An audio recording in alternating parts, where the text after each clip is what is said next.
Hello everyone. Welcome to Arihant Padhaku. And as you all know that I am Divya, your science expert, and we are up with sample paper series. So basically आपको पता है बच्चे term one बहुत close है हमारे बहुत near by है और आप लोगों को थोड़ा बहुत स्ट्रेस भी था टर्म वन का तो इसीलिए हम ये सैम्पल पेपर सीरीज लेकर आए और आज इस सेशन में मैं लास्ट सैम्पल पेपर सॉल्व करने वाली हूँ और ये तो आपको पता ही है कि अरिहंत की बुक ये जो है sample question paper science for class 10th related to term one as per the new CBSE guidelines this is out in the market right तो इसीलिए इसका हम सैम्पल पेपर सीरीज कर रहे थे क्योंकि इसके अंदर इस बुक के अंदर 10 सैम्पल पेपर्स दिए गए हैं आपके प्रैक्टिस के लिए तो इसीलिए मैंने पूरे के पूरे सैम्पल पेपर सॉल्व कर दिया और आज मैं लास्ट सैम्पल पेपर सॉल्व करने वाली हूँ so basically this is sample paper 10 you can see that it is page number 230 पे आपका सैम्पल पेपर 10 है तो आज हम इसका सेक्शन ए बी एंड सी पूरा सॉल्व करेंगे जस्ट लाइक कि हम प्रॉपर एग्जाम करते हैं जैसे और मुझे लगता है कि कुछ जो और सैम्पल पेपर्स मैंने आपके साथ सॉल्व किए हैं वो आपको समझ आ गए होंगे बट इन केस बच्चे if you have any doubt या कोई क्वेश्चन है जो आपसे सॉल्व नहीं हो रहा है तो pen me down in the comment section तो चलिए स्टार्ट करते हैं फिर आज का session So basically it is going to be a practice paper and we all know practice and practice more you practice you become more confident and you know how you become familiar with the paper and also you come to know that how you can manage your time during your examination like while doing your exam how quick you can be. So let's begin. So before we begin I want to introduce you to again the paper pattern and the marking scheme जो कि मुझे पता है वैसे आप लोगों को पता है बट स्टिल 90 मिनट्स का पेपर होने वाला है 3 सेक्शंस होने वाले हैं सेक्शन ए में 24 क्वेश्चंस होंगे आपको करने होंगे कोई भी 20 तो अगर आप 24 भी क्वेश्चंस अटेम्प्ट कर देते हो तो आपके जो चेक होंगे या जो मार्क्स मिलेंगे वो फर्स्ट 20 के अकॉर्डिंग मिलेंगे सेक्शन बी में भी 24 क्वेश्चंस और आपको अटेम्प्ट करने होंगे कोई भी 20 क्वेश्चंस सेक्शन सी के अंदर 12 क्वेश्चंस और आपको अटेम्प्ट करने होंगे any 10 and all the questions will carry equal marking and also there will be no negative marking so you know this pointer is gonna be very beneficial for you because अगर कोई question नहीं आता हो तो tension लेने की जरूरत नहीं है अगर कोई गेस लगाना है कोई ट्रिक यूज करनी है तो अनअटेम्प्टेड रखने से अच्छा तो आप टिक कराना क्योंकि नेगेटिव मार्किंग यहाँ पे कोई भी नहीं होने वाली. So let's quickly begin with section A. I'm very excited and you know मैं हमेशा ही एक्साइटेड रहती हूँ जब मैं कोई भी पेपर सॉल्व करती हूँ I really love solving the paper क्योंकि उससे ना बहुत कॉन्फिडेंस आता है मैं भी जब आपके साथ पेपर करती हूँ तो मुझे भी बहुत अच्छा लगता है कि it's just like a challenge कि मैंने आंसर सही दिया कि नहीं दिया किस तरीके से क्वेश्चन को पढ़ा और कैसे ट्रिक्स यूज करके मैंने फटाफट से अपना टाइम सेव किया और करेक्ट ऑप्शन को सिलेक्ट किया तो आप भी इतने क्विक इतने स्मार्ट इतने एक्टिव बनिए ताकि एग्जाम आपका बहुत ही अच्छे से हो. Okay, so the first question is, Aman took calcium oxide in an iron container and slowly added water to it. मतलब आयरन कंटेनर उसमें लिया कैल्शियम ऑक्साइड और आई थिंक आपको पता है कैल्शियम ऑक्साइड होता है क्विकलाइम और हिंदी के अंदर इसको हम बोलते हैं चूना बेसिकली. उसमें क्या डाला पानी. चूने के अंदर जब पानी डालो ना तो वो बन जाता है स्लेट लाइम जिसका फॉर्मूला होता है CaOH होल ट्वाइस. तो क्वेश्चन को पढ़ते ही मुझे ये रिएक्शन याद हो गई और मैंने लिख दी और ये मैं आपको बता दूं कि ऐसे रिएक्शंस फटाफट से आप तब लिख पाओगे जब तैयारी बहुत अच्छी होगी आपकी केमिकल फॉर्मूलाज कॉमन नेम ये सब आपको बहुत अच्छे से याद रखना है. ओके और इस एक्टिविटी की यू नो कि हमारे पास एक आइडेंटिफिकेशन प्रॉपर्टी भी है और ये आपकी एनसीईआरटी की एक्टिविटी में सॉल्व्ड है. It produces the hissing sound. Calcium oxide को जब हम पानी में डालते हैं या इन दोनों का रिएक्शन जो होता है वो एक्सोथर्मिक रिएक्शन होता है मतलब बहुत ज़्यादा हीट इवॉल्व होती है इतनी हीट इवॉल्व होती है कि वो एक आवाज़ करती है इस तरीके से निकलती है. सो दिस इज हिजिंग साउंड. तो अब देख लेते हैं क्वेश्चन में पूछा क्या था क्योंकि ऑलमोस्ट हम सब चीज़ें लिख चुके हैं एंड आई होप आंसर वहीं से हमें मिलने वाला है.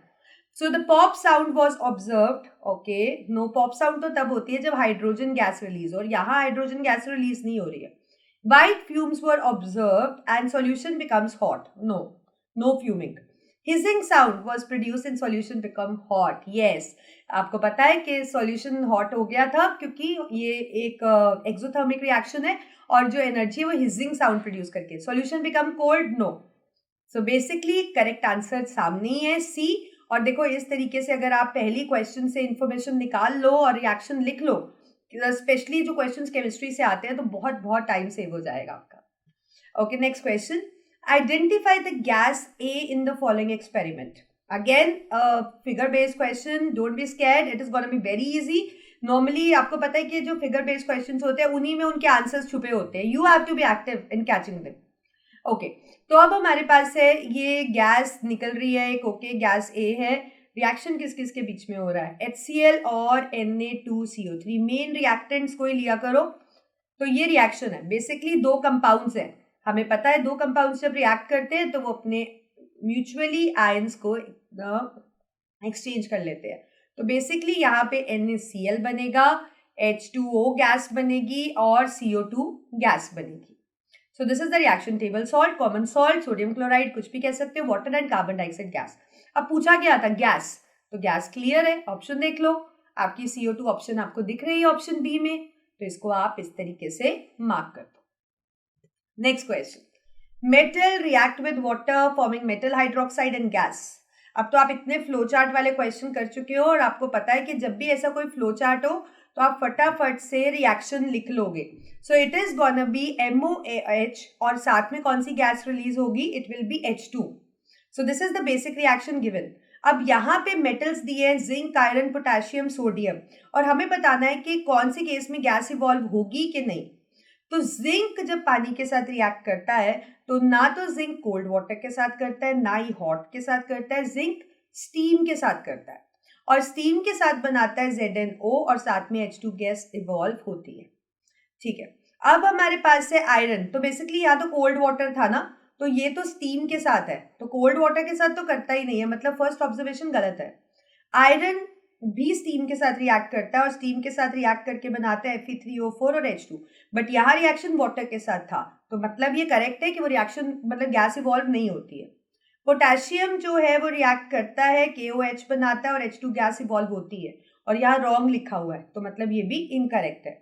सोडियम रिएक्ट करता है, सोडियम हाइड्रोक्साइड बनाता है और हाइड्रोजन गैस इवॉल्व होती है, ये करेक्ट है. तो बेसिकली जो करेक्ट है ऑप्शन वो है 2 और 4, और ऑप्शंस में 2 and 4 कहाँ दिख रहा है आपको? सी पार्ट में. तो इस तरीके से सी को डार्कन कर दोगे. Next question. Which of the following correctly represents a balanced chemical equation. कौन सा रिएक्शन है जो बैलेंस है? अगेन बैलेंसिंग देखना कि बैलेंस है कि नहीं वो बहुत ईजी होता है, because you have to just start counting the moles of on the left hand side and compare it with the right hand side. और अगर बीच में कहीं पे ऐसा मिल जाए जिनके मोल्स इक्वल ना हो, क्वेश्चन को वहीं ड्रॉप कर देना. ठीक है, तो एल्यूमिनियम में 2, यहाँ एल्यूमिनियम में 1, आगे देखने की जरूरत ही नहीं है, ये एक अनबैलेंस्ड इक्वेशन. एल्यूमिनियम में 4, यहाँ एल्यूमिनियम में 2, यही छोड़ दो इसको भी. 2 एल्यूमिनियम है, 2 एल्यूमिनियम है, तो अब आगे एटम देखना पड़ेगा. 3 ऑक्सीजन है, यहाँ पे भी 3 ऑक्सीजन है, ये भी बैलेंस हो गया. H यहाँ पे 3 है और यहाँ H कितने है? 6, यही छोड़ दो इसको भी. 2 एल्यूमिनियम है, 2 एल्यूमिनियम है, ऑक्सीजन 3 है, यहाँ पे भी ऑक्सीजन 3 है. ओके, हाइड्रोजन 6 है, हाइड्रोजन 6 है, क्लोरीन 6 है और यहाँ भी क्लोरीन 3 into 2 6 है. तो D हमारा बैलेंस्ड इक्वेशन है, तो D को इस तरीके से आप डार्कन कर. Next question. The graph given below depicts a neutralisation reaction. ये ग्राफ है जो एक न्यूट्रलाइजेशन रिएक्शन दे रहा है, और न्यूट्रलाइजेशन रिएक्शन होता है जिसमें एसिड बेस के साथ रिएक्ट करता है और बनता है सॉल्ट और वाटर. अब यहाँ पे आपके पास नाइट्रिक एसिड है, यहाँ पे आपके पास सोडियम हाइड्रोक्साइड है, ये रिएक्ट करेंगे तो you will get sodium nitrate और पानी. रिएक्शन दिया गया है. अब जो हमारे पास सॉल्ट बनता है, अगर दोनों एसिड का स्ट्रेंथ सेम रहता है तो सॉल्ट न्यूट्रल होता है, मतलब दोनों का स्ट्रेंथ भी सेम और दोनों इक्वल अमाउंट में होते हैं. तो बट क्वेश्चन में दिया है कि कैसे pH चेंज होगा अगर आप उसमें एक्सेस NaOH डाल रहे हो, मतलब जो बेस है वो एक्सेस में है. अगर बेस एक्सेस में होगा तो सॉल्ट न्यूट्रल नहीं होगा. न्यूट्रल सॉल्ट का तो pH 7 होता है. अगर बेस ज्यादा है तो that means the salt would be basic salt, और उसका जो pH होगा it will be more than 7. Okay, तो पूछा गया है कि कौन सा लेटर है जो ग्राफ में डिनोट कर रहा है बेस और सॉल्ट दोनों। तो ए का तो पीएच बहुत लो है, लो वाले तो एसिड होते हैं, 7 वाला न्यूट्रल, तो बचा डी पार्ट है जो कि 7 to 14 के बीच में लाई कर रहा है। So D would be the reason और a letter which denotes the area which contains base and salt. तो डी को डार्कन कर दोगे आप। Next question, in the reaction of calcium oxide with hydrochloric acid, calcium oxide, hydrochloric acid forming calcium chloride and water, reaction दिया है। Which option in the given table correctly represents the substance reduced and the oxidizing agent? तो देख लेते हैं, जिससे oxygen हटती है उसका क्या होता है, रिडक्शन, और जिसका रिडक्शन होता है वो होता है ऑक्सीडाइजिंग एजेंट। H में ऑक्सीजन ऐड हो रही है, जिसमें ऑक्सीजन ऐड हो रही है वो होता है ऑक्सीडेशन, और उसको बोलते हैं हम रिड्यूसिंग एजेंट। अब यहाँ बताना है सब्सटेंस रिड्यूस्ड और ऑक्सीडाइजिंग एजेंट, जो कि दोनों एक ही होते हैं। तो CaO का रिडक्शन हो रहा है, वही ऑक्सीडाइजिंग एजेंट है। तो इस ऑप्शंस में से जहां पे आपको दोनों जगह CaO दिखेगा वो आपका राइट आंसर होगा, मतलब ए हमारा करेक्ट आंसर है। Okay, next question, chemical reaction between sodium and oxygen करके देख लेते हैं। सोडियम और ऑक्सीजन बनाएगा sodium oxide, 2 reactants 1 product. So whenever you come to see 1 product, that specifies कि वो रिएक्शन कौन सी है, कॉम्बिनेशन। अब देख लेते हैं हमारे ऑप्शन में ये ऑप्शन है कि नहीं, बिल्कुल है, और ऑप्शन सी हमारा करेक्ट है। देखो, कभी भी एक एलिमेंट और कंपाउंड हो जिसमें मोर रिएक्टिव लेस रिएक्टिव को डिस्प्लेस कर रहा हो, वो डिस्प्लेसमेंट होती है। अगर एक रिएक्टेंट हो और 2 या 2 से ज्यादा प्रोडक्ट हो तो वो डिकम्पोजिशन होता है। कॉम्बिनेशन मतलब कोई भी एलिमेंट कंपाउंड या कंपाउंड कंपाउंड बट प्रोडक्ट एक ही हो तो वो कॉम्बिनेशन होता है। डबल डिस्प्लेसमेंट जिसमें 2 कंपाउंड्स होते हैं और वो अपने आयंस को इंटरचेंज करते हैं, वो आपके पास डबल डिस्प्लेसमेंट होता है।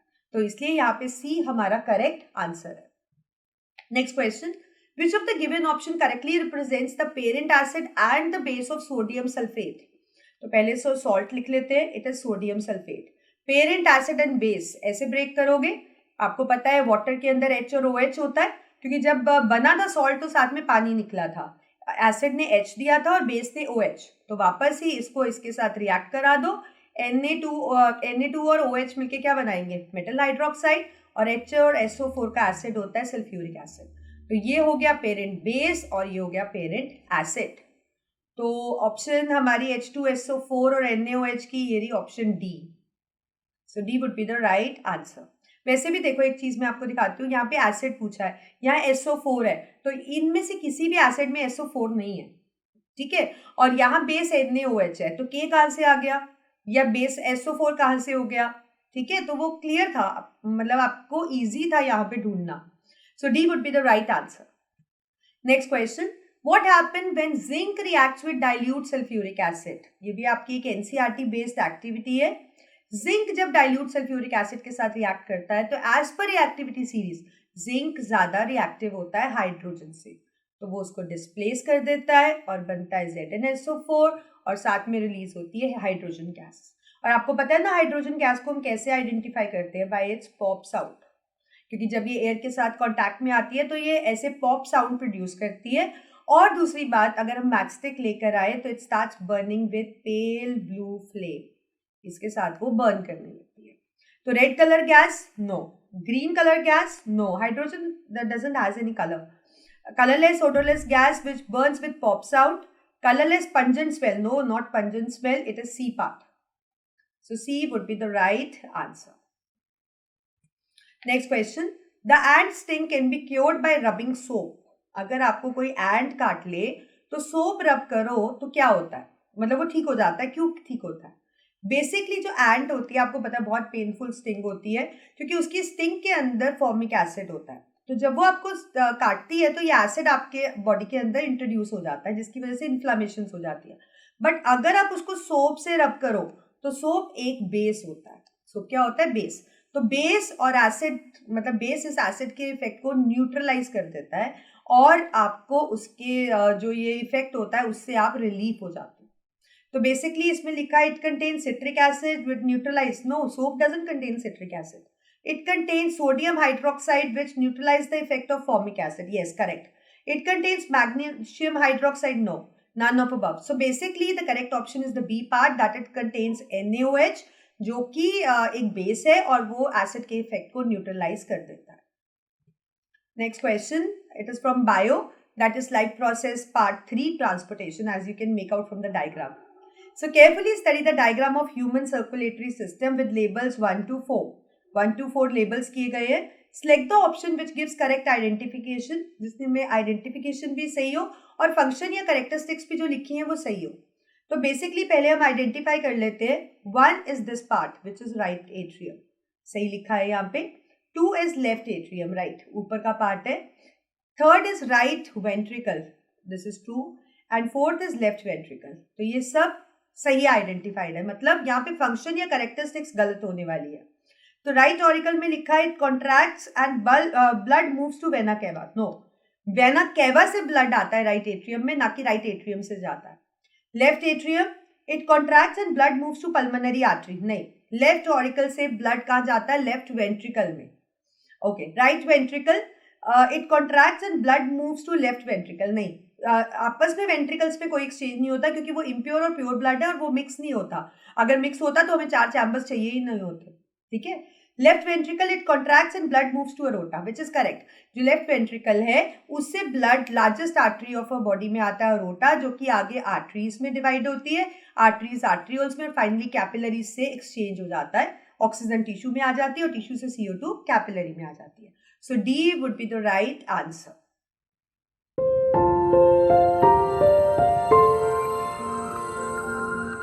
Next question, which structure contain muscles that contracts while breathing in? अब आपको पता है जब आप breathe in करते हो that means we are talking about inhaling. हम inhale कर रहे हैं.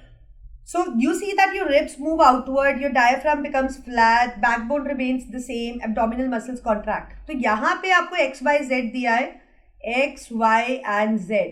और आपको ये पूछा गया है कि कौन से मसल्स हैं जो कॉन्ट्रैक्ट करते हैं. So let me tell you कि जो हमारी रिब्स होती है ना, रिब्स के अंदर इंटरकोस्टल मसल्स होती है जो कि रिब की मूवमेंट में हेल्प करते हैं. डायाफ्राम के अंदर भी मसल्स होती है जो डायाफ्राम का फ्लैट या डोम शेप उसको करते हैं. So basically it is X and Y. Y is diaphragm and X is the intercostal muscles of ribs because it is given, it is cut end of rib. So X and Y would be the right answer. तो B को इस तरीके से आप दाखिल कर दोगे. Next question, gastric digestion takes place efficiently. Gastric digestion मतलब गैस्ट्रिक जूस सही से काम करता कब है. गैस्ट्रिक जूस होता क्या है? गैस्ट्रिक जूस में एंजाइम होते हैं पेप्सिन और रेनिन.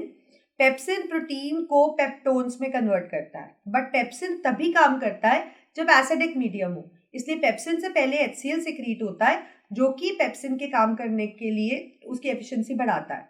अब एसिड है तो एसिड से इनर वॉल ऑफ स्टमक को प्रोटेक्ट करना है, तो इसलिए इससे पहले म्यूकस सिक्रीट होता है. तो म्यूकस पहले उसको लाइन कर लेता है, फिर HCl सिक्रीट होता है जिसकी प्रेजेंस में पेप्सिन अपना फंक्शन दिखाता है. तो गैस्ट्रिक डाइजेशन कब कैसे होती है? एसिड है, अल्कलाइन, न्यूट्रल या highly alkaline.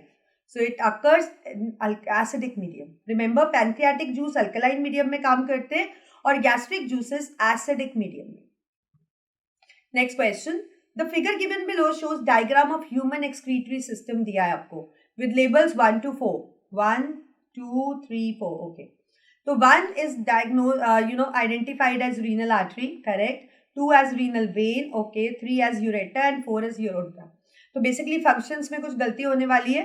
Renal artery, it carries purified blood away from the kidney. नहीं, जो रीनल आर्टरी होती है वो तो किडनी में इम्प्योर ब्लड लेकर आती है. Okay, renal vein carries blood to the kidneys. No, it carries the pure blood away from the kidney. मतलब वो किडनी से प्योर ब्लड लेकर जाती है जिसमें से नाइट्रोजन वेस्ट निकल चुका होता है. Ureter carries urine to urinary bladder, correct, क्योंकि यूरेटर किडनी से यूरिन को लेकर आते हैं कहाँ? यूरिनरी ब्लैडर के अंदर. आपको पता है 2 यूरेटर्स होते हैं basically. Okay, so aorta carries deoxygenated. No, aorta always carries oxygenated blood. So that means the correct one is the C part. तो C को आपने darken कर देना. Next question, it is from nutrition. That is part 1 of life process. तो diagram दे रखा है और statement, correct statement बताना है ह्यूमन डाइजेस्टिव सिस्टम के रिस्पॉन्स में. क्या HCl एसिडिक मीडियम क्रिएट करता है जो पेप्सिन के फंक्शन में काम करता है? बिल्कुल सही है। पेप्सिन प्रोटीन को पेप्टोन्स में करता है और HCl ही उसको वो एसिडिक मीडियम देता है। Length of small intestine differ करती है वेरियस एनिमल्स में डिपेंडिंग अपॉन देयर हैबिटेट। नहीं, हैबिटेट होता है जहां पे वो रहते हैं, बट उस पर थोड़ी ना स्मॉल इंटेस्टाइन क्या लेंथ डिपेंड करता है। वो डिपेंड करता है कि वो खाते क्या है, उस पर डिपेंड करता है। तो ये रॉन्ग स्टेटमेंट है। Finger like projections present in stomach increases the surface area. Finger like projections increases the surface area, but they are not present in stomach, they are present in ileum. Okay, so end products of digestion of food are glycerol, starch, amino acids and fatty acid, which is wrong. Starch is not the end product. So basically the correct statement है हमारे पास वो है option A कि acidic medium जो है वो HCl create करता है, जिसके कारण पेप्सिन अपना फंक्शन दिखा सकता है। Next question again it is from transportation का सेकेंड क्वेश्चन कर रहे हैं हम, थर्ड सॉरी। तो अच्छे से तैयारी करो, पेपर में क्वेश्चन आ सकते हैं मतलब इससे। Observe the diagram of human circulatory system. ठीक है, कॉलम 1 को 2 से मैच करना है और ABCD आपको दी है। तो सबसे पहले तो पेपर देखते हैं, इनको रिकॉग्नाइज कर लो। ये ब्लड लेकर आ रही है राइट एट्रियम में और प्योर ब्लड आता है, इट इज पल्मोनरी वेन। ये प्योर ब्लड लेकर जा रही है लेफ्ट वेंट्रिकल से, दिस इज अरोटा। ये इम्प्योर ब्लड राइट एट्रियम में ला रही है, this is vena cava. It is taking the impure blood to the lungs. Arrows से पहचान रही हूं मैं ये चीज, आप भी ऐसे ही करिएगा। This is artery. अब मैच करते हैं। A is pulmonary vein, it carries the pure blood, है ना। तो डीऑक्सीनेटेड वाले तो देखते ही नहीं है। It carries pure blood to the body, it carries oxygenated blood from the lungs, lungs से लेके जा रही है। ए मैचेस विद 2। बी का देख लेते हैं, ये इम्प्योर ब्लड लेकर आ रही है राइट एट्रियम में, तो इम्प्योर वाले देख लेते हैं। It carries deoxygenated blood to the heart, this is correct. So B matches with 3। C is the vessel which takes the impure blood to the lungs. तो इम्प्योर वाले में से देख रहे हैं, एक ही बचा है हमारे पास। सी मैचेस विद 4 और डी ऑटोमेटिकली मैचेस विद 1, और सही भी है क्योंकि it carries the pure blood that is aorta to the all parts of the body. So the correct answer is 2, 3, 4, 1. तो हमारा ऑप्शन है option C. So C would be the right answer. Next question. It is from your light chapter. In torches, searchlights and headlights of vehicles, the bulb is placed. Torch में, सर्चलाइट्स में और headlights में bulb कहाँ पे होता है? It is, आपको मैं बता दूं कि इनमें जो बल्ब है it is placed near the focus, क्योंकि जब हम उसको फोकस पे प्लेस करते हैं it produce the powerful beam of parallel raise which enable us to see the long distance, मतलब हमें बहुत दूर तक देखने में हेल्प करता है। So it is not between P and F, it is not between F and C, it is not at C, it is placed at focus so that it can produce powerful beam of light, parallel rays basically, which enable us to see the distant objects. So B is the correct answer. Next, light source placed at a distance shoots a beam of light parallel to principal axis of concave mirror and plane mirror. ये plane mirror है क्योंकि एक सीधी line और छोटी छोटी oblique line है, ये plane mirror को रिप्रेजेंट करने का तरीका है। And this is the concave. ठीक है, इन पे इस तरीके से पैरेलल रेज आ रही है। ओके, हमें बताना है कि रिफ्लेक्शन के बाद ये कन्वर्ज कहाँ होगी। तो आपको पता है ये रिफ्लेक्शन के बाद तो it will get converge at focus, ये तो क्लियर है। सो दैट मीन्स फोकस वाला पॉइंट एक यही है आपके पास। और ये कहाँ करेंगी, जो नॉर्मली आती है वो रिट्रेस करती है। So basically it will converge at focus and they will converge at infinity. So this would be the right answer. So option A would be the right answer. Next question. Which of the following is the correct measure of angles of incidence and angle of emergence? आपको पता है glass slab है यहाँ पे दी, ये air से glass में जा रही है, मतलब रेयर से डेंसर मीडियम। इंसिडेंट रे, ये पॉइंट ऑफ इंसिडेंस, ये नॉर्मल रे, और ये इस तरीके से कन्वर्ज हो जाएगी। Angle of incidence, angle of refraction, और फिर ये यहाँ से बाहर आएगी। So this would B angle of emergence. तो यहाँ पे तो इमर्जेंस ही गलत दिया है और यहाँ पे भी इमर्जेंस गलत दिया है। सो बेसिकली इन दोनों में से करेक्ट आंसर है कोई, और वो करेक्ट आंसर कौन सा है ये भी गलत दिया है, this is this part. So this is the right answer. तो C would be the right and you have to take it like this, क्योंकि यहाँ पे एंगल ऑफ इंसिडेंस गलत दिया है। Next question. If a beam of yellow and beam of green color are incident on the same angle on the inclined surface of prism from air and produce angles of refraction y and g, मतलब एक आपके पास prism है और उस पे क्या किया गया है, बेसिकली दिस इज आपके पास ये एक प्रिज्म है और इस पे आपको बोला गया है कि येलो एंड ग्रीन लाइट को इंसिडेंट किया गया है सेम एंगल पे. लेट्स से येलो को इंसिडेंट किया है वाई एंगल पे और ग्रीन को इंसिडेंट किया है ग्रीन एंगल पे. तो आपको बोला है कि कौन सा एंगल बड़ा होगा. तो आपको पता है बेसिकली विबग्योर होता है हमारे पास, तो येलो और ग्रीन की बात हो रही है. ग्रीन पहले आता है, येलो बाद में आता है. तो जो पहले आता है उसका वेवलेंथ कम होता है और वो ज्यादा एंगल से डेविएट होता है.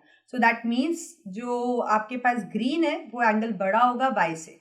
और ये ऑप्शन आपको कहाँ दिख रहा है, ऑप्शन डी में. इसको आप ऐसे भी याद रख सकते हैं कि wavelength is inversely proportional to deviation.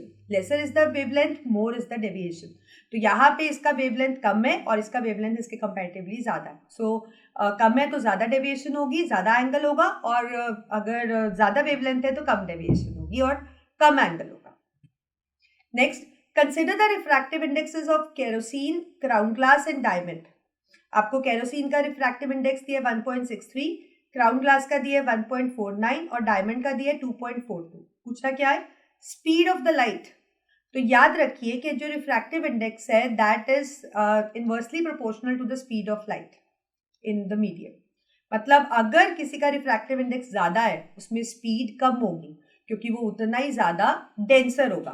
तो मतलब यहाँ पे इंक्रीजिंग ऑर्डर में अरेंज किया गया है, तो सबसे ज्यादा स्पीड आपको सबसे कम वाले में मिलेगी. मतलब ग्लास में सबसे ज्यादा होगी, फिर केरोसिन और डायमंड में सबसे लीस्ट होगी. तो यहाँ पे हमारे पास लास्ट में जो क्राउन ग्लास आ रहा है ये है केरोसिन डायमंड. मतलब डायमंड में सबसे लीस्ट, फिर उससे ज्यादा केरोसिन में, उससे ज्यादा क्राउन ग्लास में. तो ये करेक्ट है. So B would be the right answer. Important question है रिफ्रैक्टिव इंडेक्स वाले, अच्छे से कर लेना. नेक्स्ट क्वेश्चन, एक इन्वर्टेड प्रिज्म दिया है और उसपे दो लाइट स्ट्राइक कर रही है एक्स और वाई, और ये मिलकर व्हाइट लाइट भी बना रही है. और बिल्कुल सही है कि जब आप उल्टा प्रिज्म रखते हो और आप कंपोनेंट्स उस पर फोकस करते हो तो क्या होता है, वो सब कंबाइन होकर रिकम्बिनेशन ऑफ लाइट होता है और वो व्हाइट लाइट देते हैं. तो यहाँ पे एक्स और वाई को आइडेंटिफाई करना है, वो क्या है. तो अगर मैं इस प्रिज्म को सीधा कर दूं तो यहाँ पे सीधा करने में जो वाई है वो ऊपर आ रहा है और जो एक्स है वो नीचे आ रहा है बेसिकली. तो जो नीचे आ रहा है आपको पूछा गया है कि कौन सा, तो जो नीचे आ रहा है इसका मतलब है कि उसका जो वेवलेंथ है वो हाई है और ऊपर वाले का जो वेवलेंथ है वो लेस है. तो कलर अगर हमें बात करें, रेड और वॉयलेट, हाँ रेड और वॉयलेट में हम कंपेयर कर सकते हैं. एक्स रेड है और वाई वॉयलेट है. तो अगर मैं उल्टा करूं तो एक्स रेड, नहीं ये ठीक नहीं है, दिस इज नॉट करेक्ट, क्योंकि उल्टा हो सकता था बट एक्स नीचे वाला वो नहीं हो सकता. Y is yellow and blue. तो अगर आप विबग्योर लिखो तो येलो एंड ब्लू, येलो का वेवलेंथ ज्यादा है तो डेविएशन कम होगा. तो हमें बोला है कि जो वाई है this would be yellow and this would be blue. No, again no. Y is red and X is violet. Y red, हाँ ये ऊपर आ रहा है, ये है हो सकता है. X is blue and Y is red, no. तो दैट मीन्स सी हमारा राइट आंसर है, क्योंकि जब हम प्रिज्म में से पास करते हैं तो ऊपर रेड होता है और नीचे सबसे लीस्ट वॉयलेट होता है. सो this is basically the correct answer. तो जब आप इसको उल्टा करोगे तो वॉयलेट ऊपर आ जाएगा और रेड नीचे आ जाएगा. ठीक है. Next question, which of the following statement is correct regarding the propagation of light of different colors of white light in air. तो मैं आपको बता दूं कि अगर एयर की बात करें, ग्लास की बात करें या किसी भी मीडियम की बात करें, तो जब तक लाइट एक ही मीडियम में ट्रैवल करती है ना, वहां पे उसकी सब चीजों का स्पीड क्या रहता है, सेम, वो स्ट्रेट लाइन में ट्रैवल करती है. डेविएशन तब होता है जब एक मीडियम से दूसरे मीडियम के अंदर लाइट जाती है, क्योंकि वहां पे डेंसिटी का डिफरेंस आ जाता है. सो बेसिकली क्या red light move fastest in air? No. Blue light भी नहीं. All colours move with same speed. So C would be the right answer in this case. Next question, a student obtains a sharp image of distant window of school lab on the screen. मतलब एक बच्चा है, उसने एक sharp image एक window की उसको मिल रही है स्क्रीन पे using a concave mirror. तो to determine its focal length, what distance should he measure to get the focal length? Focal length is basically the distance between the pole and the focus. ठीक है, this is what is the focal length. अब यहाँ पे focal length कैसे calculate करेंगे? By the distance between the M and the screen, क्योंकि image तो screen पे ही मिल रही है ना आपको. So that is the reason MS, that is A part, would be the correct answer in this case. Next question. Magnesium plus O2 heated form X. Okay. Plus water form magnesium hydroxide. Okay. So basically पहले reaction complete करते हैं. Mg को जब आप O2 के साथ react कर रहे हो, heat कर रहे हो, basically heat देना मतलब ये एक endothermic reaction है. क्या बनाएगा? Anything combines with oxygen form its oxide. X हो गया आपका MgO, व्हाइट कलर पाउडर्ड, और आपको पता है डेजलिंग फ्लेम भी होती है इसकी. देन इस पे पानी डाल रहे हैं and we are getting MgOH whole twice. This is what we are getting. अब हमें बताना है करेक्ट ऑप्शन. क्या ये एंडोथर्मिक है, ये गैस इवॉल्व हो रही है कि नहीं? तो गैस तो यहाँ पे कोई इवॉल्व नहीं हो रही है, तो बेसिकली नो वाला आपके राइट आंसर्स होंगे. तो नो वालों को ही सिर्फ देखते हैं, फर्स्ट और थर्ड को छोड़ देते हैं, क्योंकि रिएक्शन में ही दिया है कि कोई गैस इवॉल्व नहीं हो रही है. तो पता है आपको तो भी ठीक है, नहीं पता तो भी यहाँ पे डायरेक्ट लिखा गया है. ओके. अब एंडोथर्मिक की बात करो तो यह हीटेड है, तो मतलब ये एंडोथर्मिक रिएक्शन है. यहाँ तो नो लिखा है, तो ये करेक्ट, तो इनकरेक्ट होगा और बी करेक्ट होगा. तो देखो कैसे जो ये ऊपर आपको डेटा दे रखा था या एक रिएक्शन दे रखी थी, ऑलरेडी दोनों आंसर्स थे इसके अंदर. हीटेड भी लिखा था और H2 आपको दिख भी नहीं रही थी इसके अंदर. सो आई होप इस तरीके से भी काफी क्वेश्चंस के अंदर इटसेल्फ उसके आंसर्स छुपे होते हैं, specially figure based, diagram based इनमें. So please be active and try to catch the answer.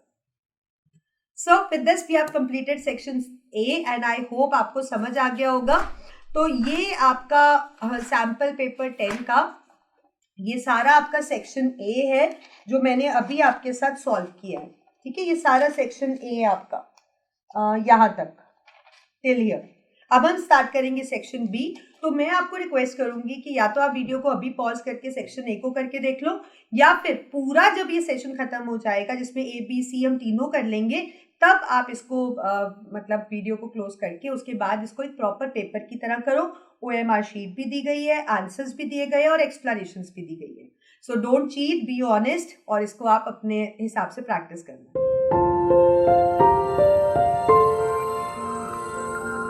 So here we go with section B. So the first question of section B is, in which sample the concentration of H ion is the highest? कौन सा sample है इसमें से जिसमें concentration hydrogen ion की सबसे ज्यादा highest है? So we have a graph where pH is plotted against the samples. We have sample A, B, C, D and E. तो आपको पता है कि अगर मैं pH की बात करूं तो pH is equal to negative of logarithm of hydrogen ion concentration. So that means अगर किसी का pH हाई होता है तो उसमें हाइड्रोजन आयन का कंसंट्रेशन क्या होता है? Less.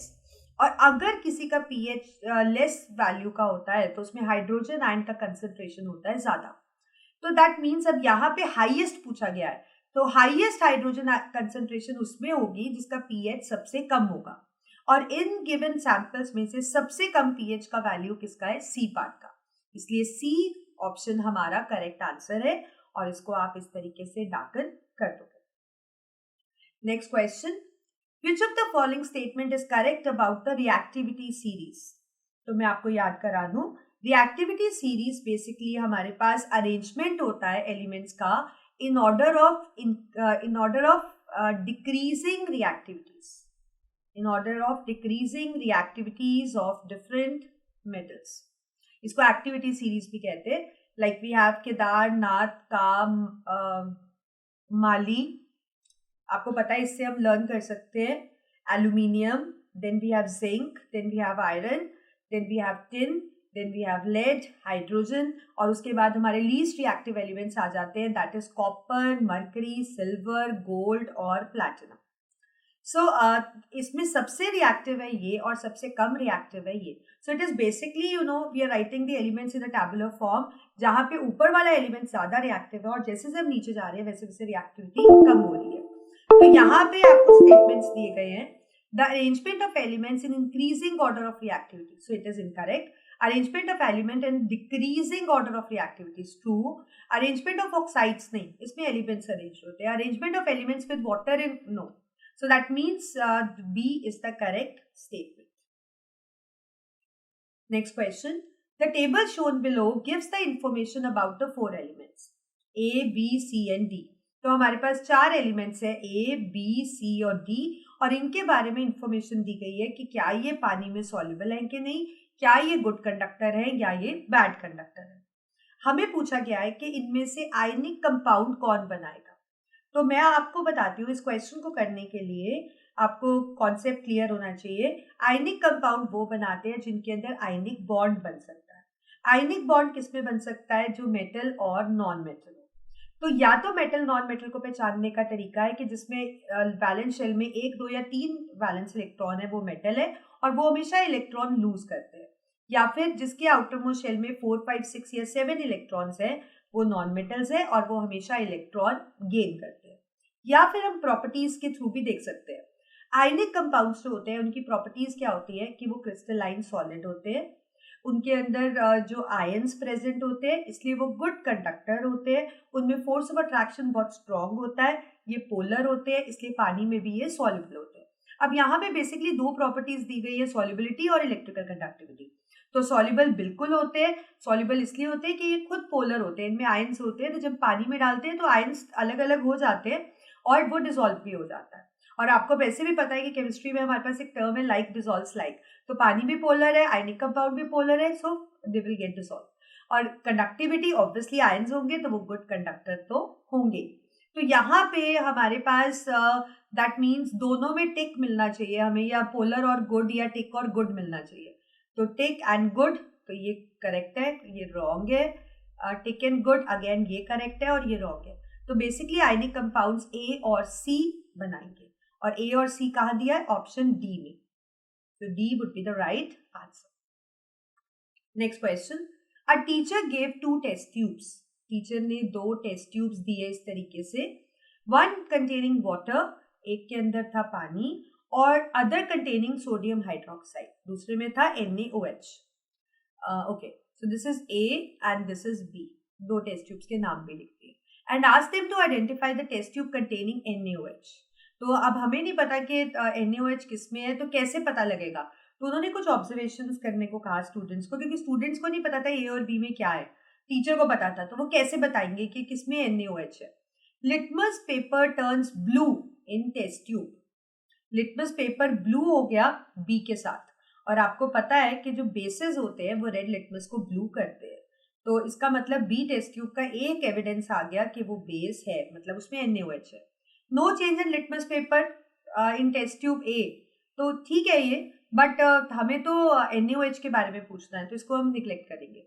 फिनोफ्लिन turns pink in test tube P, again correct, क्योंकि जो फिनोफ्लिन होता है वो पिंक कलर में हो जाता है जब उसको बेस के साथ ट्रीट करते हैं, और एसिड के साथ वो वापस कलरलेस पिंक अगर हो तो। So that means third statement भी हमारा करेक्ट है। Slight change in colour in test tube A, no it won't be, because पानी जो होता है वो चेंज नहीं करता, और वैसे भी हमें NaOH के कॉन्टेक्स्ट में बताना है। तो 1 और 3 हमारा सही स्टेटमेंट है, दैट मीन्स ए हमारा करेक्ट आंसर है। Next question, we have few colors given and we have their pH also. Okay, equal volume of HCl and NaOH solution of same concentration are mixed. HCl और NaOH same concentration में मिलाया तो pH क्या होगा? अगर same concentration में मिलाओगे तो ये स्ट्रॉन्ग एसिड है, ये स्ट्रॉन्ग बेस है, न्यूट्रलाइजेशन रिएक्शन होगी, सॉल्ट और पानी बनेगा, और यहाँ पे जो सॉल्ट होगा वो क्या होगा? न्यूट्रल। और हमें पता है कि जो न्यूट्रल सॉल्ट होता है उसका pH कितना होता है? 7। तो यहाँ पे कुछ pH की वैल्यूज दी गई है, तो कंफ्यूज ना होते हुए सीधा हम बी पार्ट को उठा लेंगे, क्योंकि बी पार्ट में ही pH 7 दिया है, और अगर कभी strong acid strong base equal volume में मिक्स होते हैं, so they give the neutral substance which has pH 7। Next question, we have assertion reason. Assertion, magnesium wire is burned in the presence of oxygen.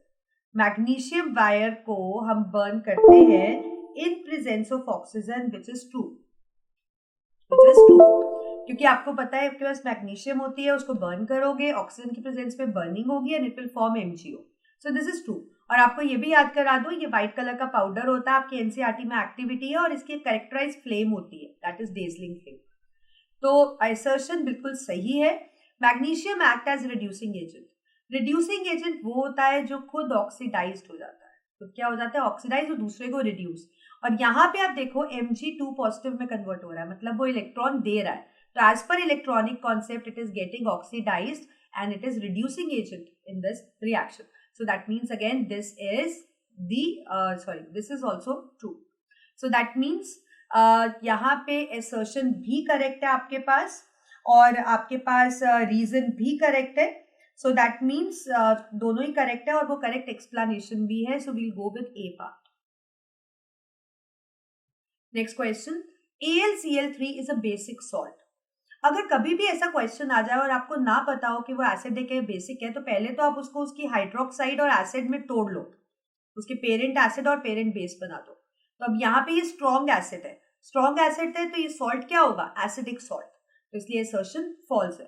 AlCl3 is a salt of strong acid and a weak base which is true. ये हमने separate पहले ही कर लिया और reason आपके पास correct है, तो assertion false मतलब D part, so D would be the right answer. Next question, again assertion reason. Respiration is an exothermic reaction. अब exothermic होता है जिसमें एनर्जी रिलीज होती है। Yes, it is an exothermic क्योंकि respiration में ऑक्सीजन जब हम लेते हैं वो फूड को ऑक्सीडाइज करती है और हमारे पास CO2 वाटर वेपर और एनर्जी लिबरेट होती है। So assertion is right. During respiration, glucose combined with oxygen, that means food in the form of glucose, to give carbon dioxide, water and energy. True, यही हमने लिखा है। So reason is also true and reason is an explanation for assertion also. So A would be the right answer in this case. Next question. Lateral displacement is a perpendicular distance between incident ray and the emergent ray. बिल्कुल सही है। आपके पास glass slab है, ये आपके पास incident ray है, let's say ये आपके पास रिफ्रैक्टेड है और फिर ये इमर्जेंट है। तो बेसिकली इसमें एक लेटरल डिस्प्लेसमेंट होता है, that is a perpendicular shift in the path of incident ray because it travels through certain media with different density and then emerges out into its original media. So this is the true statement. So assertion is true. If a wider glass slab is used, the lateral displacement is also larger. Again, this is true, but it is not explaining A part. So that means B would be the right answer. Both the statements are true, but reason doesn't explain the assertion. Next question. The table given below provides the information of some salts. We have few salts regarding their common name and water of crystallization. So we have sodium hydroxide, which is NaOH. Yes, it is called as caustic soda. It is right. No, it doesn't have any water of crystallization. So this is a wrong statement. Calcium oxychloride, which is CaOCl2. Bleaching powder, yes, it is correct. And 0, this is correct. It doesn't have any water of crystallization. Sodium hydrogen carbonate. So that means NaHCO3. Washing soda? No, it is not washing soda. And it doesn't possess any water molecules also. This is wrong. Sodium carbonate, it is Na2CO3. Soda ash, it is correct, but it doesn't contain any water of crystallization. तो यहाँ पे बच्चे आपकी book के अंदर यहाँ पे कुछ ऑप्शंस गलत दी गई है, आंसर गलत दिया गया है। अगर मतलब यहाँ पे बेसिकली हमारे पास अभी तक करेक्ट स्टेटमेंट एक 2 पार्ट वाली आई है, तो 2 पार्ट में अगर आप देखो तो आपके पास ये 2 ऑप्शंस है, डी और सी। सी में दिया है 1 and 2 which is not correct, और डी में दिया है 2 and 4, again not correct, but यहाँ पे ये ऑप्शन आपकी बुक में सही दिया हुआ है। So let's change this option, let's say this is soda ash but it contain 0 water of crystallization, क्योंकि soda ash is an anhydrous sodium carbonate. लेकिन अगर यह वॉशिंग सोडा होता तो अगर उसमें 10 वाटर मॉलिक्यूल्स होते तब वो करेक्ट आंसर होता। सो लेट्स मेक इट, इसके डेटा में ही इसको 0 कर देते, then it would go with D part, that is 2 and 4 are the right options. So please make sure and make this correction in your book. Next question. Which of the following processes will not occur if stomata get blocked? अगर stomata आपको पता है इस तरीके से होता है, guard cells होते हैं, स्टोमेटल पोर होता है इसके अंदर, आसपास इसके एपिडर्मल सेल्स होते हैं। अब गार्ड सेल्स में कितना पानी होगा उस अकॉर्डिंग वो टर्जिड हो जाएंगे, स्ट्रेच हो जाएंगे, पोर खुल जाएगा, और अगर उनमें पानी कम होगा तो श्रिंक हो जाएंगे और पोर बंद हो जाएगा। अब स्टोमेटा से क्या क्या चीजें होती है, loss of water vapour through aerial parts of plant, that is transpiration होती है, और इससे फोटोसिंथेसिस में भी हेल्प होता है क्योंकि इससे गैसियस एक्सचेंज होता है, इससे गैस एक्सचेंज होता है, and basically it helps in respiration too, क्योंकि गैसियस एक्सचेंज है तो रेस्पिरेशन भी। तो अगर स्टोमेटा ब्लॉक होता है तो आपके पास ट्रांसपिरेशन, रेस्पिरेशन ये ब्लॉक होगा, ट्रू है। ट्रांसपिरेशन, फोटोसिंथेसिस, रेस्पिरेशन, यस ये ट्रू है क्योंकि इसमें फोटोसिंथेसिस भी मेंशन है. रेस्पिरेशन, ट्रांसपिरेशन, ट्रांसपोर्टेशन नहीं, ट्रांसपोर्टेशन नहीं होता और इसमें एक मिसिंग है. So B would be the right answer क्योंकि हमारे 3 फिनोमिना ब्लॉक हो जाएंगे, transpiration, loss of water vapour, photosynthesis and respiration. Next question, digestion begins in the mouth. Digestion सबसे पहले माउथ में स्टार्ट होती है, बिल्कुल सही है क्योंकि माउथ में स्लाइवरी ग्लैंड है और जो सिक्रीट करते हैं स्लाइवरी अमाइलेज और वो स्टार्च पे एक्ट करते हैं और स्टार्च को किस में कन्वर्ट करते हैं, they convert into maltose. Incorrect statement बताना. Tongue aids in the digestion of food. नहीं, टंग डाइजेशन में हेल्प नहीं करती है, टंग तो सिर्फ पुश करती है फूड को टीथ के नीचे. Saliva changes some of the starch present in the food to sugar. Correct.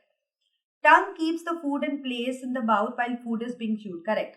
Digestive juices can react more easily when the food is chewed. Yes, क्योंकि वो अच्छे से surface area बढ़ जाएगा, enzymes सही से mix up हो जाएंगे. So basically incorrect तो सिर्फ पहला statement है, तो A would be the right answer क्योंकि tongue कभी भी digestion में help नहीं करती.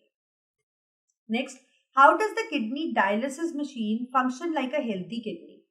बिल्कुल सही है. हमारे पास जो डायलाइजिंग मशीन होती है that is called an artificial kidney.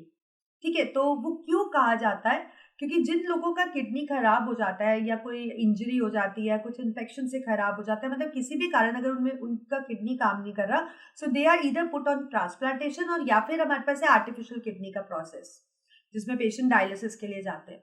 तो डायलिसिस में क्या होता है, उनकी वेसल से ब्लड लेते हैं, blood is made to pass through a dialysing machine जिसमें सेलुलोज की ट्यूब्स होती है, बाद डायलाइजिंग सॉल्यूशन होता है, एक्सचेंज होता है और फिर ब्लड प्योरीफाई होकर वापस से पेशेंट के वेसल में डाल देते हैं.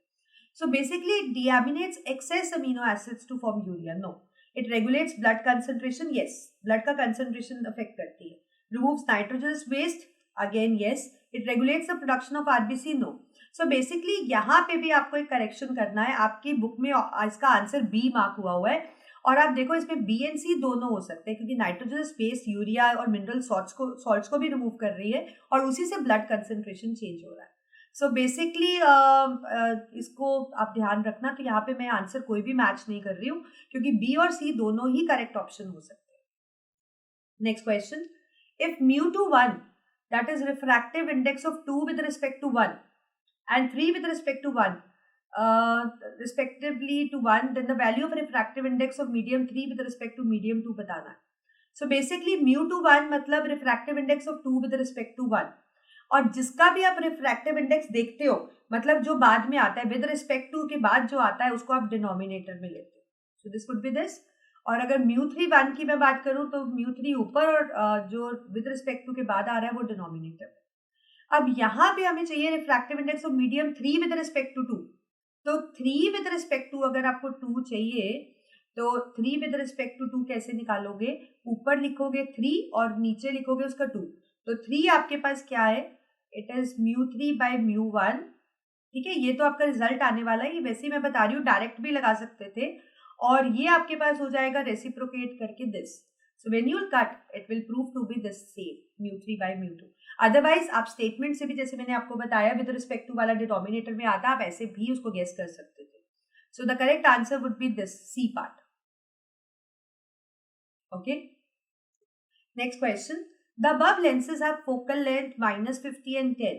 2 लेंसेज है आपके पास, एक लेंस है कॉनकेव और एक लेंस है कॉन्वेक्स और इनका फोकल लेंथ दिया है -50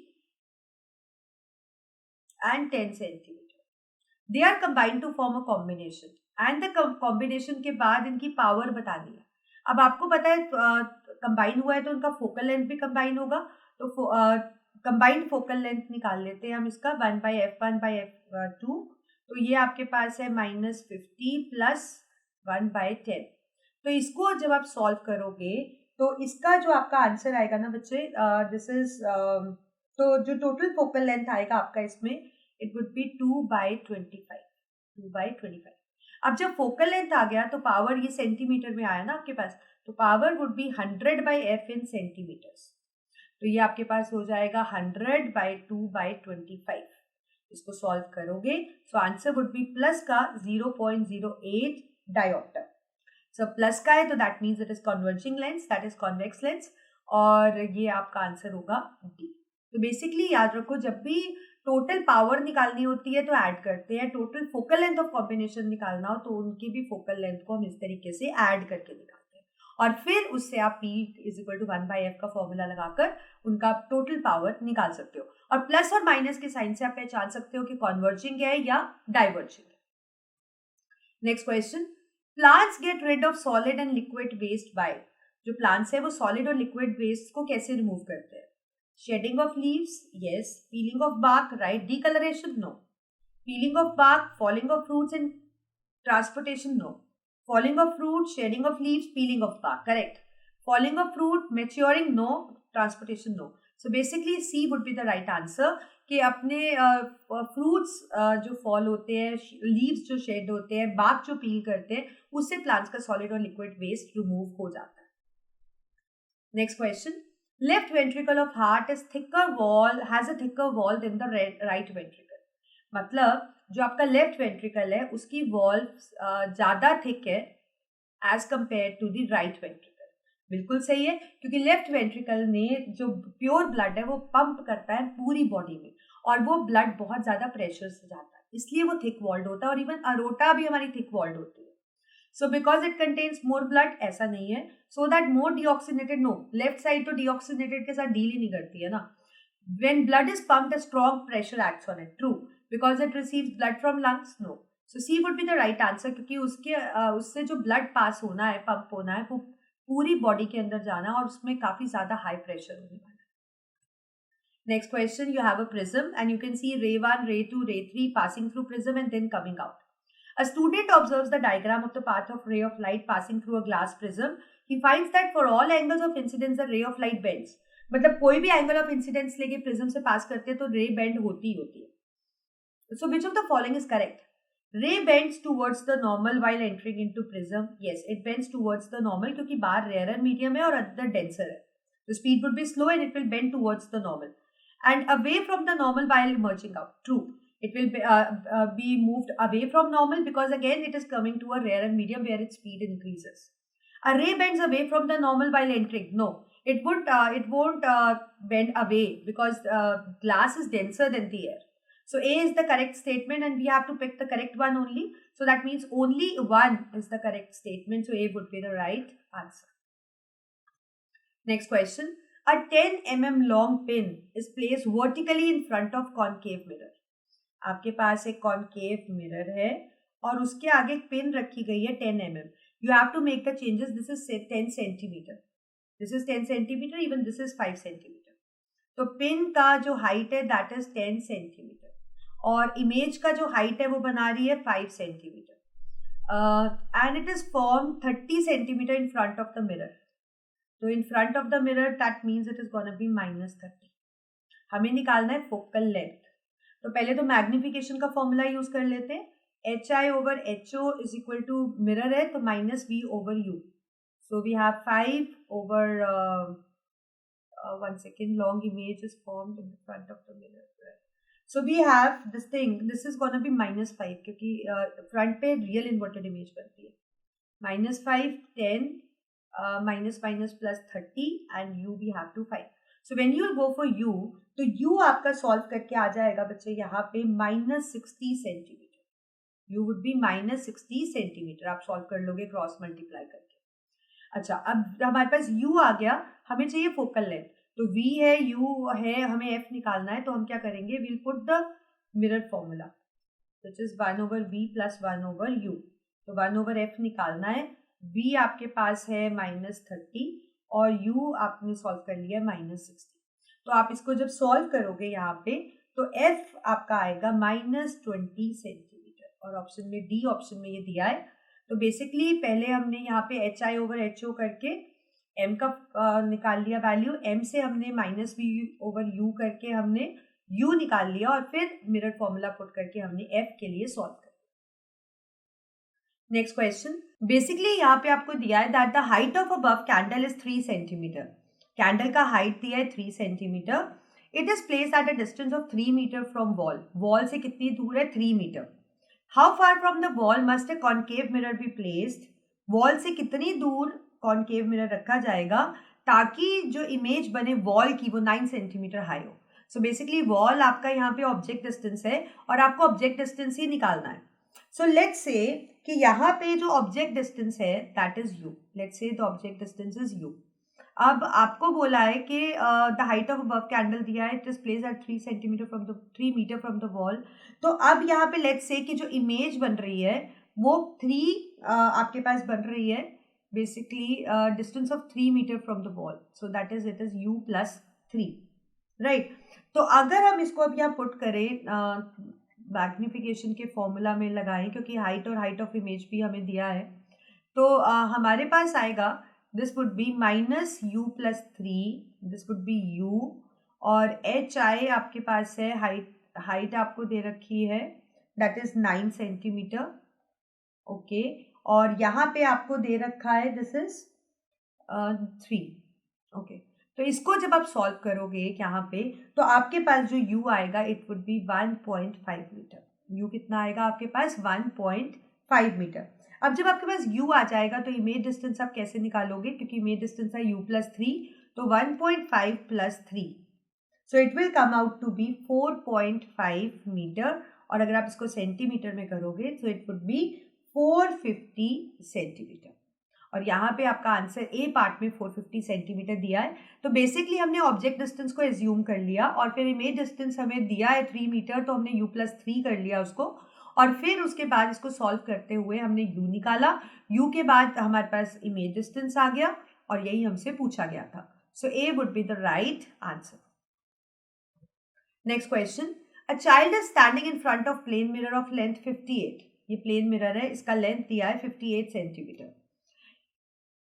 ही notice that he sees his full image. उसको दिखा कि वो प्लेन मिरर में पूरी इमेज अपनी देख पा रहा है. So what is the height of the child? अब लेंथ ऑफ मिरर, अगर हमें फुल इमेज चाहिए तो length of mirror should be the half of the height. अब लेंथ ऑफ मिरर कितनी दी है? 58. हाइट हमें निकालनी है, सो that means the height would be, height आपके पास कितनी होगी? 158 इंटू 2 116 सेंटीमीटर्स. आंसर मीटर में है, so it will come out to be 1.16 metre. That is B part. So please remember, अगर हमें प्लेन मिरर में पूरा इमेज देखना है तो length of mirror should be half of the height. तो इस तरीके से इस रिलेशन को यूज करते हुए h/2 को यूज करते हुए, this is length of the mirror, height of the object divide by 2, you can get means you can find जो भी आपको पूछा गया है. Next question. While looking at the above ray diagrams, Uma concluded the following. These are the 3 ray diagrams. आप देख रहे हो, रे जा रही है and it bends away. ये 90 डिग्री पे हो गई and this is reflected back. So we have to conclude that medium 2 is denser than medium A. Yes, it is denser. तभी तो ये away from normal हो रही है. Bending of light depends upon the refractive index. Yes, more is the refractive index. तो आपको पता है कि जितना ज़्यादा refractive index होगा स्पीड उतनी कम होगी और उतनी ज़्यादा वो बेंड होगी towards the normal. Angle θ3 is a critical angle for medium 1. Critical angle वो होता है जहाँ पे इंटरनल रिफ्लेक्शन होती है, तो ये इनकरेक्ट है क्योंकि θ2 जो है यहाँ पे जो एंगल है 90 डिग्री बन रहा है which will create the internal reflection. So this is wrong. This is a phenomena of total internal reflection, it's true. So basically यहाँ पे करेक्ट स्टेटमेंट है 1, 2 और 4. कौन सा करेक्ट स्टेटमेंट है? 1, 2 और 4, बट हमें इनकरेक्ट पूछा गया, that is only 3. So A would be the right answer. That is only third statement is incorrect. Apart from it all the 3 stated are correct. Next, you have a database question again. Elements है A, B, C, D. पूछा गया है malleable, ductile, lustrous है कि नहीं. तो A yes yes yes, B no no yes, C is yes no yes और D है yes no yes. ओके, तो हमें पूछा है कि ज्वेलरी किसकी बनाएंगे. ये तो क्वेश्चन बहुत इजी है और मुझे लगता है जितनी भी गर्ल्स स्टूडेंट्स हैं उनको पता है कि ज्वेलरी बनाने के लिए मेलिएबल होना चाहिए कि उससे पतली शीट्स बन पाए, डक्टाइल होना चाहिए, वायर्स की फॉर्म में भी डिजाइन होते हैं वो भी बन पाए, और वो शाइन तो पक्का करना चाहिए क्योंकि ज्वेलरी वही होती है जो शाइन करती है. सो जिसके अंदर भी ये करेक्टर्स है that is suitable for making jewellery, और हमें सुटेबल यूज्ड वाला ही पूछा है. तो ए के अंदर ये तीनों करेक्टरिस्टिक है तो डेफिनेटली ये अच्छा है ज्वेलरी के लिए. किसी में एक भी नो आ जाएगा तो वो सुटेबल नहीं होगा. सो that means out of this only A is suitable for making jewelry because it is malleable, ductile and also lustrous. Let's begin with section C now. Okay, so you all know that in section C we'll be having 3 case studies and each case study will have 4 questions. So total 3 case study, 4 question each, so that comes out to be in total 12 questions. और इन 12 questions में से आपको कोई भी first 10 questions करने हैं, तो please make sure कि आप ध्यान से करो, क्योंकि जो भी आपके पेपर में सेक्शन सी में पहले 10 क्वेश्चंस होंगे वो चेक हो जाएंगे और उन्हीं क्वेश्चंस को कंसिडर किया जाएगा. So case study 1, an indicator is used to confirm the presence of an acid. जो इंडिकेटर होता है वो कंफर्म करता है प्रेजेंस ऑफ एसिड, बेस या न्यूट्रल सॉल्यूशन. बिल्कुल सही है, क्योंकि इंडिकेटर जो होता है it bring about the change in itself. या तो उसका कलर या उसका फ्रेग्रेंस बदल जाता है, जिससे पता लग जाता है कि जो सब्सटेंस है वो एसिड है, बेस है या न्यूट्रल है. PH scale measures how acidic और बेसिक अ सब्सटेंस. बिल्कुल सही है. पीएच स्केल जिसका रेंज 0 to 14 होता है वो बताता है कि कौन सा सब्सटेंस कितना एसिडिक है या कितना बेसिक है या उसमें कितना हाइड्रोजन आयन कंसेंट्रेशन है. The table given below shows the pH value and color shown by substance P, Q, R, S and T. तो हमारे पास सब्सटेंसेस हैं P, Q, R, S and T. उनका हमें pH भी दिया गया है, जो कि pH स्केल यूज करके रिकॉर्ड किया गया है, और यूनिवर्सल इंडिकेटर के साथ कलर्स भी दिए गए हैं. अब इस पे बेस्ड हमें क्वेश्चंस करने हैं. पहला क्वेश्चन है विच of the following is true about the substance Q. तो Q का pH है 12 और कलर है नेवी ब्लू. ठीक है, तो 12 का मतलब है, जो मुझे भी समझ आ रहा है कि वो बेसिक है, क्योंकि जिसका pH 7 से ज्यादा होता है वो बेसिक होता है. तो उसके कॉन्टेक्स्ट में हमें कुछ स्टेटमेंट्स दी गई हैं कि वो स्ट्रॉन्गेस्ट बेस है. हाँ, यहाँ पे और कोई बेस तो हाँ हमें एस दिख रहा है, बट ये स्ट्रॉन्गेस्ट है क्योंकि जितना pH ज्यादा होगा टूवर्ड्स 14 होगा वो उतना बेसिक होगा. It is used as anti acid. Yes, जो स्ट्रॉन्ग बेसिस है वो एसिडिक इफेक्ट को कम कर सकते हैं, तो they are used in as an anti acids in medicine and all. It turns blue litmus red. No, it is not the effect shown by the bases on litmus. So none of the above तो गलत है, क्योंकि 1 and 2 हमारे पास सही option है. So A would be the correct answer. Next question based on the same case study. Which of the following statement is correct about substance S? तो ये है S. Again ये भी basic है, क्योंकि 7 से ज्यादा वाले सब basic होते हैं. So it can be used as baking soda. Yes, true, because bases can be used as baking soda, and this S can be used as this. It can be used in fire extinguisher. Sure, it can be used in fire extinguisher, क्योंकि fire extinguisher में हमें एक acid होता है H2SO4 और एक base लेना होता है, तो it can be used. It turns red litmus paper blue. True, bases turn red litmus paper blue. So all of them are correct. तो डी हमारा करेक्ट स्टेटमेंट है. और आपने देखा कैसे सिर्फ पीएच का वैल्यू देखते हुए हमने सारे आंसर्स को बता दिया स्टेटमेंट सही है या गलत. Next question, arrange the substance P Q T in the increasing order of acidic strength. तो पी क्यू और टी, पी का पीएच है 6, क्यू का है 12 और टी का है 3. तो जितना जिसका कम पीएच होता है वो उतना एसिडिक होता है, और इंक्रीजिंग स्ट्रेंथ करना ये एसिडिक है ज्यादा. फिर P और Q तो एसिडिक है ही नहीं, वो बेस है. So order would be QPT. So that is C. So C would be the right answer. याद रखो, जिसका जितना कम pH होता है वो उतना एसिडिक होता है, और जिसका जितना ज्यादा होता है वो बेसिक होता है. Next question, which of the following can not act as indicator. Indicator we have already defined that any substance which bring about the change in its color or its odor when the acid base is added to it or it is added to them. So methyl orange is an indicator, the synthetic indicator. Turmeric is a natural indicator. Again, red cabbage is an indicator, but methyl yellow is not an indicator. So B would be the right answer. B cannot act as an indicator. Next case study. And it is based on life process part 1, that is nutrition. As you can see that there is leaf, and I think you can recognize these spots also, that what are they denoting in this. So the figure shown below represents an activity to prove कि chlorophyll जरूरी है photosynthesis के लिए. हमें पता है photosynthesis एक ऐसा process है जिससे plants food बनाते हैं, और इसके लिए ये 4 components जरूरी रहते हैं. So chlorophyll भी जरूरी है. During this activity, potted plant with variegated leaves is kept in a dark room for 3 days. एक plant को हमने dark room में 3 दिन के लिए रख दिया. After this, keeps the plant in sunlight. We kept the plant in sunlight for 6 hours. फिर light में रख दिया. Then pluck a leaf and dip in the boiling water में हमने डिप कर दिया for few minutes and after that in alcohol, और फिर आयोडीन टेस्ट परफॉर्म किया। तो मैं आपको ये बता दूं कि जब हमने उसको डार्क रूम में रखा तो वो खाना नहीं बना पा रहा था, सनलाइट में बना पा रहा था।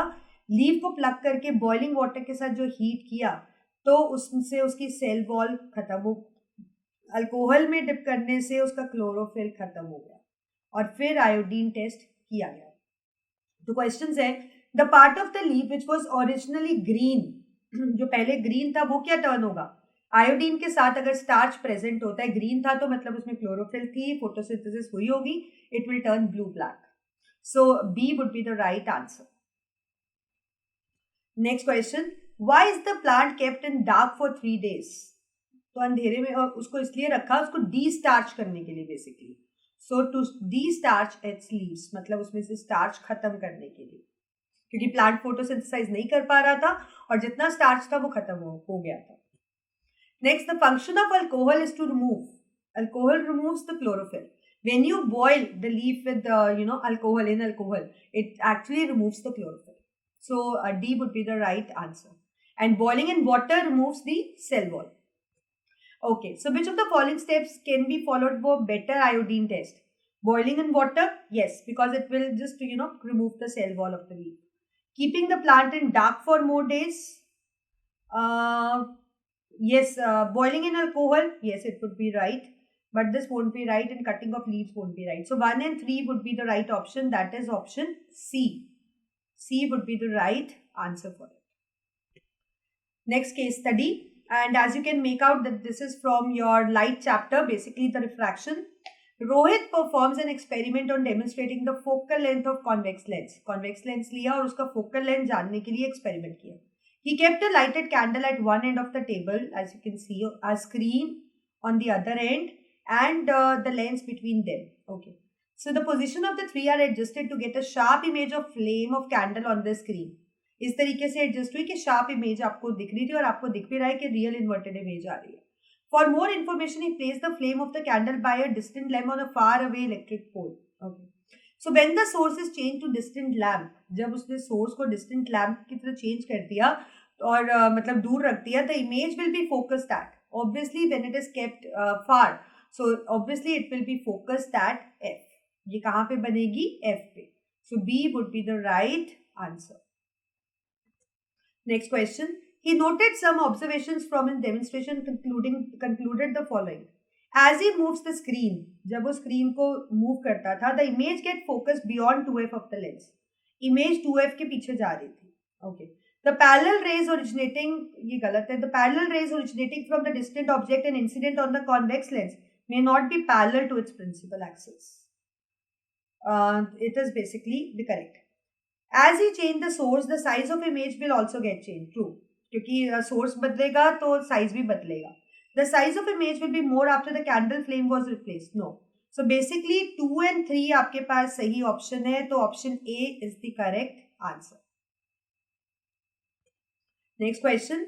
An object 50 centimeter tall, एक ऑब्जेक्ट है 50 सेंटीमीटर टॉल है, उसको प्रिंसिपल एक्सिस पे रखा कॉन्वेक्स लेंस की. ठीक है, it's 20 centimetre toll image. Image कितनी टॉल बनी? 20 centimetre toll image is formed on the screen. Placed at a distance 10 centimetre. तो इमेज डिस्टेंस भी दिया है 10 centimetre. Calculate the focal length of the lens. आपको फोकल लेंथ उसका calculate इसके अंदर करना है बेसिकली. तो इस क्वेश्चन के अंदर आपके पास एच भी दिया है, हाइट ऑफ इमेज भी दिया है, और इमेज इन्वर्टेड बन रही है, तो इट वुड बी -20, क्योंकि कोई भी चीज आपको पता है कि प्रिंसिपल एक्सिस के नीचे बनती है, सो इट वुड बी -20. जो स्क्रीन है दैट जो भी है आपको दिया है दैट ऑल्सो बी माइनस, क्योंकि इमेज के करके. तो अब यहाँ पे हम m का फॉर्मूला अगर लगाएं तो we know that HI/HO can be written as V/U. तो HI है 20 -20, HO है 50 और V आपके पास है -10 और U हमें निकालना. तो इसको जब आप सॉल्व करोगे तो U, I am short of space तो मैं सीधा आंसर लिख रही हूँ, U वुड बी -25 सेंटीमीटर. अब जब U आ गया तो यहाँ पे लेंस फॉर्मूला लगा लो, क्योंकि हमें फोकल लेंथ निकालना है. 1/V -1/U. तो फोकल लेंथ है आप हमें निकालना है v आपके पास है -10 और u आपके पास है u is -25. इसको सॉल्व करोगे तो f आपके पास आ जाएगा, I am writing here, f would be 7.14, 50/7 होगा, जिसको सॉल्व करके 7.14 सेंटीमीटर आ जाएगा. सो a would be the right answer. तो बेसिकली पहले मैग्निफिकेशन का वैल्यू निकाला, उससे इसका u का वैल्यू निकाला और फिर लेंस फॉर्मूला लगा के आपने f का वैल्यू निकाला. Next question, which is not the property of the convex lens? कौन सी प्रॉपर्टी है जो कॉन्वेक्स लेंस एग्जिबिट नहीं करता? क्या वो रियल इन्वर्टेड इमेज बनाता है? बिल्कुल. Convex lens real, inverted, virtual, erect सारी तरह की इमेज बनाता है. It gives magnified, yes, it gives the magnified image also. It gives small point size image, yes. When the rays are from the infinity, it gives a point size image also. It is used as rear view lens. No. Convex mirror is used as rear view mirror, but it is not used as rear view lens. So basically D would be the right answer. That is, it is not shown by the convex lens. So with this we come to an end of this sample paper 10. That is the last sample paper. और हमने सारे के सारे sample papers बहुत अच्छे से कर लिए एंड आई होप आपको समझ भी आ गया होगा. तो दोबारा से बता रही हूँ, this is the Arihant book sample papers. तो प्लीज़ इसका जो ये लास्ट सैम्पल पेपर रह गया, मेरे कहने पे उसको भी प्रैक्टिस कर लो और प्रैक्टिस करके अपने आंसर की के साथ मैच कर लो. आंसर कहाँ करने हैं? OMR शीट पे मार्क कर लो. अगर कोई क्वेश्चन बाद में चेक करने के बाद गलत लगता है, कहीं कंफ्यूजन लगता है, तो वीडियो देख लो, नहीं तो एक्सप्लेनेशन भी आपको इसके अंदर दी गई है. So with this we come to an end of this session. I hope you liked it, and I really enjoyed solving sample papers with you. So keep practicing like it. और जब आपका exam हो जाएंगे तो मुझे marks इसी video के बाद, इसी वीडियो के कमेंट में ज़रूर लिख के बताना कि कितने आपने स्कोर किए और क्या ये सैम्पल पेपर्स का जो हमने रिवीजन किया ये आपके काम आया कि नहीं आया तो कितने % आपको लगा कि आपकी तैयारी में इसने हेल्प करी. तो मैं बिल्कुल आप लोगों को रिप्लाई करूंगी. So with this we come to an end of this session. I hope you like it. So if you like it, hit the like button, share the video with your friends so that they can also practice, and don't forget to hit the bell icon for the notifications. So me, Divya, signing off. We are meeting very soon. We'll be coming up with something more new which would be beneficial for you. So till then, take care, bye-bye, and all the best. Please make sure that you attempt your paper well. So bye. Thank you.